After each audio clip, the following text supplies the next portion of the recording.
I'm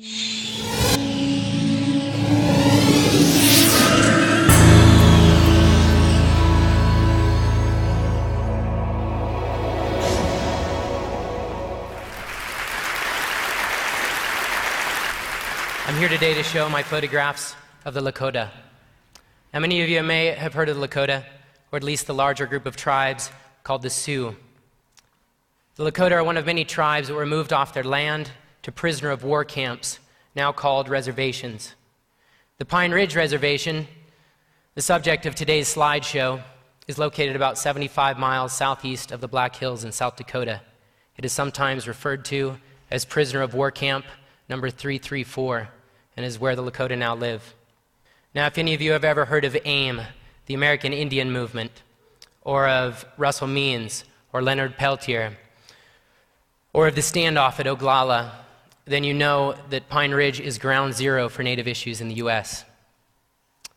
So I've been asked to talk a little bit today about my relationship with the Lakota, and that's a very difficult one for me, because if you haven't noticed from my skin color, I'm white, and that is a huge barrier on a Native reservation.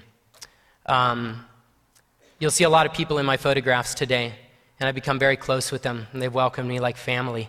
They've called me brother and uncle, and invited me again and again over 5 years. But on Pine Ridge, I will always be what is called Washichu. And Washichu is a Lakota word that means non-Indian, but another version of this word means the one who takes the best meat for himself. And that's what I want to focus on, the one who takes the best part of the meat. It means greedy. So take a look around this auditorium today. We are at a private school in the American West, sitting in red velvet chairs with money in our pockets. And if we look at our lives, we have indeed taken the best part of the meat. So let's look today at a set of photographs of a people who lost so that we could gain. And know that when you see these people's faces, that these are not just images of the Lakota. They stand for all indigenous people. On this piece of paper is the history the way I learned it from my Lakota friends and family. The following is a timeline of treaties made, treaties broken, and massacres disguised as battles. I'll begin in 1824. What is known as the Bureau of Indian Affairs was created within the War Department, setting an early tone of aggression in our dealings with the Native Americans. 1851, the first Treaty of Fort Laramie was made, clearly marking the boundaries of the Lakota Nation. According to the treaty, those lands are a sovereign nation. If the boundaries of this treaty had held, and there is a legal basis that they should, then this is what the U.S. would look like today. 10 years later, the Homestead Act, signed by President Lincoln, unleashed a flood of white settlers into native lands. 1863, an uprising of Santee Sioux in Minnesota ends with the hanging of 38 Sioux men, the largest mass execution in U.S. history. The execution was ordered by President Lincoln only 2 days after he signed the Emancipation Proclamation. 1866, the beginning of the Transcontinental Railroad, a new era. We appropriated land for trails and trains to shortcut through the heart of the Lakota Nation. The treaties were out the window. In response, 3 tribes led by the Lakota chief Red Cloud attacked and defeated the U.S. Army many times over. I want to repeat that part. The Lakota defeat the U.S. Army. 1868, the Second Fort Laramie Treaty clearly guarantees the sovereignty of the Great Sioux Nation and the Lakota's ownership of the sacred Black Hills. The government also promises land and hunting rights in the surrounding states. We promise that the Powder River country will henceforth be closed to all whites. The treaty seemed to be a complete victory for Red Cloud and the Sioux. In fact, this is the only war in American history in which the government negotiated a peace by conceding everything demanded by the enemy. 1869, the Transcontinental Railroad was completed. It began carrying, among other things, large numbers of hunters who began the wholesale killing of buffalo, eliminating a source of food, clothing, and shelter for the Sioux. 1871, the Indian Appropriation Act makes all Indians wards of the federal government. In addition, the military issued orders forbidding Western Indians from leaving reservations. All Western Indians at that point in time were now prisoners of war. Also in 1871, we ended the time of treaty making. The problem with treaties is that they allow tribes to exist as sovereign nations, and we can't have that. We had plans. 1874, General George Custer announced the discovery of gold in Lakota Territory, specifically the Black Hills. The news of gold creates a massive influx of white settlers into Lakota Nation. Custer recommends that Congress find a way to end the treaties with the Lakota as soon as possible. 1875, the Lakota War begins over the violation of the Fort Laramie Treaty. 1876, on July 26th, on its way to attack a Lakota village, Custer's 7th Cavalry was crushed at the Battle of the Little Bighorn. 1877, the great Lakota warrior-in-chief named Crazy Horse surrendered at Fort Robinson. He was later killed while in custody. 1877 is also the year we found a way to get around the Fort Laramie treaties. A new agreement was presented to Sioux chiefs and their leading men under a campaign known as Sell or Starve. Sign the paper or no food for your tribe. Only 10% of the adult male population signed. The Fort Laramie Treaty called for at least 3/4 of the tribe to sign away land. That clause was obviously ignored. 1887, the Dawes Act. Communal ownership of reservation lands ends. Reservations are cut up into 160-acre sections and distributed to individual Indians, with the surplus disposed of. Tribes lost millions of acres. The American dream of individual land ownership turned out to be a very clever way to divide the reservation until nothing was left. The move destroyed the reservations, making it easier to further subdivide and to sell with every passing generation. Most of the surplus land and many of the plots within reservation boundaries are now in the hands of white ranchers. Once again, the fat of the land goes to Washichu. 1890, a date I believe to be the most important in this slideshow. This is the year of the Wounded Knee Massacre. On December 29th, U.S. troops surrounded a Sioux encampment at Wounded Knee Creek and massacred Chief Bigfoot and 300 prisoners of war using a new rapid-fire weapon that fired exploding shells called a Hotchkiss gun. For this so-called battle, 20 Congressional Medals of Honor for valor were given to the 7th Cavalry. To this day, this is the most Medals of Honor ever awarded for a single battle. More Medals of Honor were given for the indiscriminate slaughter of women and children than for any battle in World War I, World War II, Korea, Vietnam, Iraq, or Afghanistan. The Wounded Knee Massacre is considered the end of the Indian Wars. Whenever I visit the site of the mass grave at Wounded Knee, I see it not just as a grave for the Lakota or for the Sioux, but as a grave for all indigenous peoples. The holy man Black Elk said, "I did not know then how much was ended.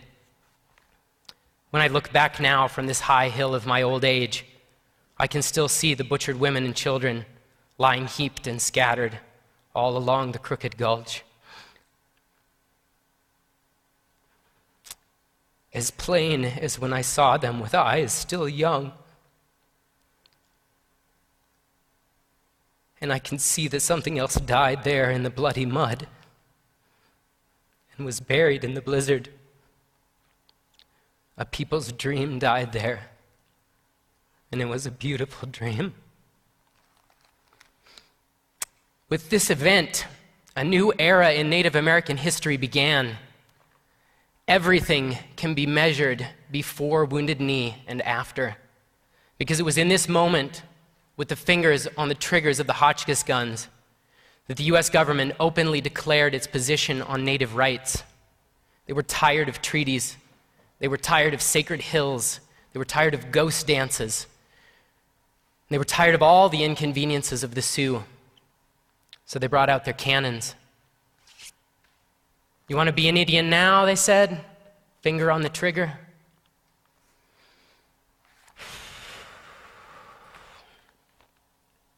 "1900, the U.S. Indian population reached its low point, less than 250,000, compared to an estimated 8 million in 1492. Fast forward, 1980, the longest running court case in U.S. history, the Sioux Nation versus the United States, was ruled upon by the U.S. Supreme Court. The court determined that when the Sioux were resettled onto reservations and 7 million acres of their land were opened up to prospectors and homesteaders, the terms of the Second Fort Laramie Treaty had been violated. The court stated that the Black Hills were illegally taken and that the initial offering price plus interest should be paid to the Sioux Nation. As payment for the Black Hills, the court awarded only $106 million to the Sioux Nation. The Sioux refused the money with the rallying cry, "The Black Hills are not for sale." 2010. Statistics about Native population today, more than a century after the massacre at Wounded Knee, reveal the legacy of colonization, forced migration, and treaty violations. Unemployment on the Pine Ridge Indian Reservation fluctuates between 85 and 90%. The housing office is unable to build new structures, and existing structures are falling apart. Many are homeless, and those with homes are packed into rotting buildings with up to 5 families. 39% of homes on Pine Ridge have no electricity. At least 60% of the homes on the reservation are infested with black mold. More than 90% of the population lives below the federal poverty line. The tuberculosis rate on Pine Ridge is approximately 8 times higher than the U.S. national average. The infant mortality rate is the highest on this continent and is about 3 times higher than the U.S. national average. Cervical cancer is 5 times higher than the U.S. national average. The school dropout rate is up to 70%. Teacher turnover is 8 times higher than the U.S. national average. Frequently, grandparents are raising their grandchildren because parents, due to alcoholism, domestic violence, and general apathy, cannot raise them. 50% of the population over the age of 40 suffers from diabetes. The life expectancy for men is between 46 and 48 years old, roughly the same as Afghanistan and Somalia. The last chapter in any successful genocide is the one in which the oppressor can remove their hands and say, "My God, what are these people doing to themselves? They're killing each other. They're killing themselves while we watch them die." This is how we came to own these United States. This is the legacy of Manifest Destiny. Prisoners are still born into prisoner of war camps long after the guards are gone. These are the bones left after the best meat has been taken. A long time ago, a series of events was set in motion by a people who look like me, by Washichu, eager to take the land and the water and the gold in the hills. Those events led to a domino effect that has yet to end. As removed as we, the dominant society, may feel from a massacre in 1890 or a series of broken treaties 150 years ago, I still have to ask you the question, how should you feel about the statistics of today? What is the connection between these images of suffering and the history that I just read to you? And how much of this history do you need to own even? Is any of this your responsibility today? I have been told that there must be something we can do.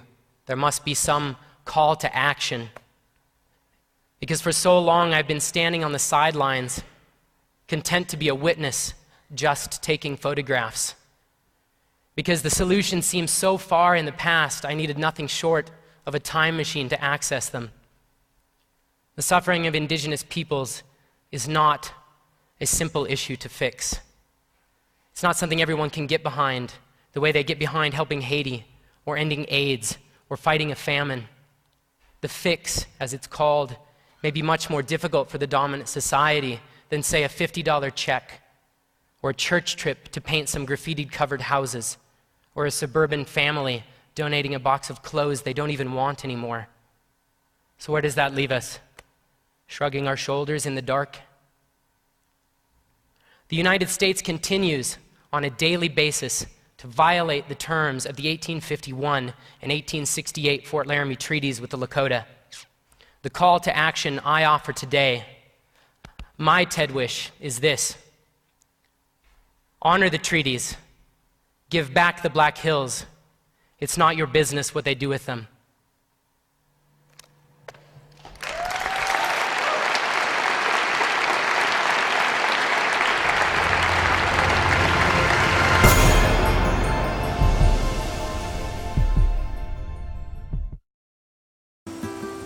25% of the world's food supply is lost to spoilage. That's $458 billion worth every year.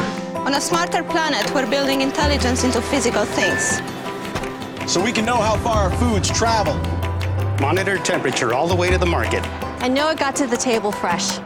It's already happening in places like Canada, Norway, and Vietnam. When we make food smarter, we make it safer. That's what I'm working on. I'm an IBMer. Let's build a smarter planet.